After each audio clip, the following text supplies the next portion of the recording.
Hello and welcome back to Psychology and Coffee with Aisha. Today we are going to discuss a topic that is fascinating, a little bit unsettling, the Dark Triad. You've probably heard terms being thrown around like narcissist, psychopath, especially on social media. But what do they actually mean in psychology? And could we recognize them in real life or even in ourselves? So grab your coffee, get comfortable, and let's discuss the dark side of the personality. What is the Dark Triad? In psychology, the Dark Triad refers to three closely related but still distinct personality traits.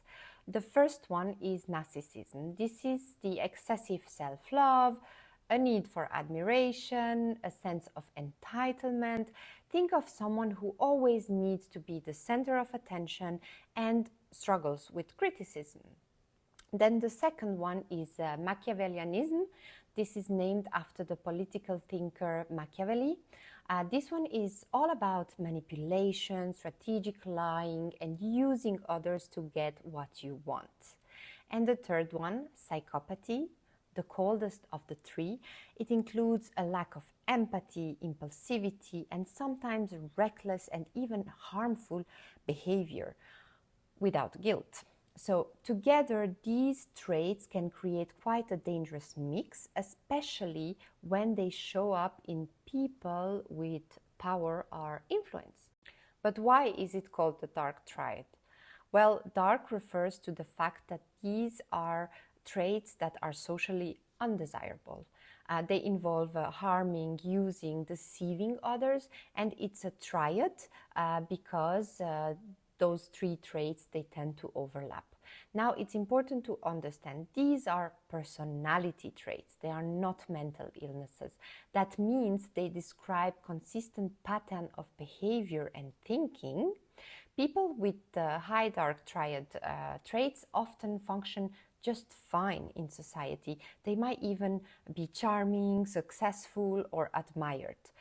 But how they treat others tends to be manipulative, self-centered, and emotionally cold.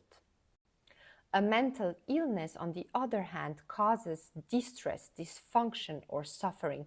If these traits become extreme and start disrupting someone's life or relationship in serious ways, they could meet criteria for a personality disorder like a narcissistic or antisocial personality disorder. But by themselves, they are just traits and they exist on a spectrum. Now here is the tricky part. We all show these traits from time to time. Taking a flattering selfie, that's not necessarily narcissism. Wanting a promotion or getting ahead at work, that's not necessarily Machiavellianism. But in high doses, these traits hurt relationships and society. And on social media, it gets confusing because everyone's ex seems to be a narcissist, right? But real narcissism isn't just being selfish or arrogant once in a while. It's a long-term pattern that affects how someone functions in all areas of life, not just during a breakup. That said, toxic behaviors are real. If someone constantly gaslights you or lack remorse or treats others like tools, it might be more than just bad communication. How common are these traits? So narcissistic traits are found about 1 to 6% of the population. Psychopathy, in its clinical form, it's quite rare, about 1% of the population, and it's higher in prisons, and it tends also to be higher in some leadership roles.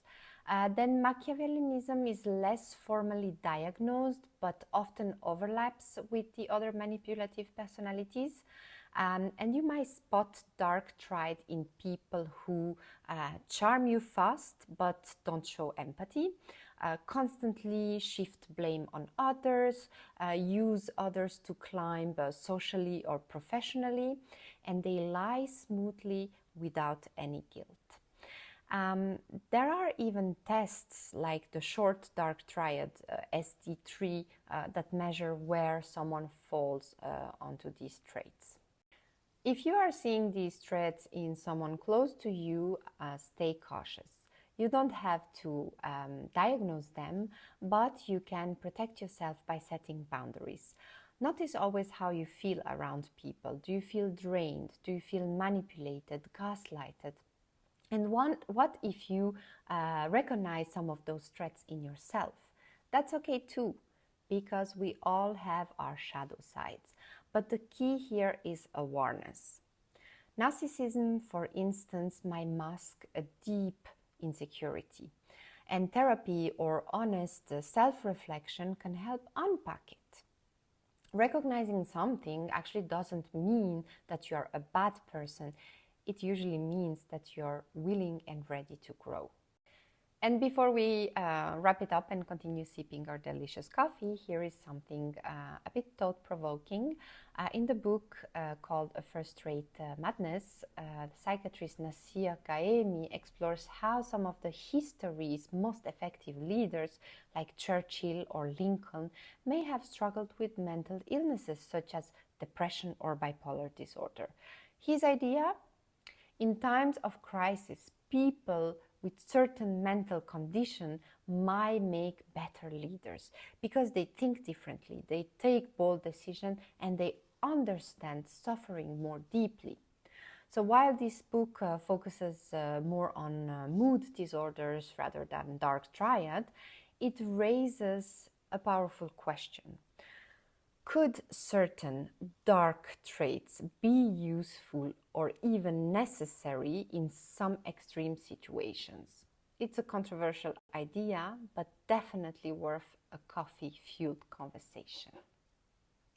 Voila! Thank you so much for watching. I hope this was useful to you. If you liked, subscribe for more and have a good day.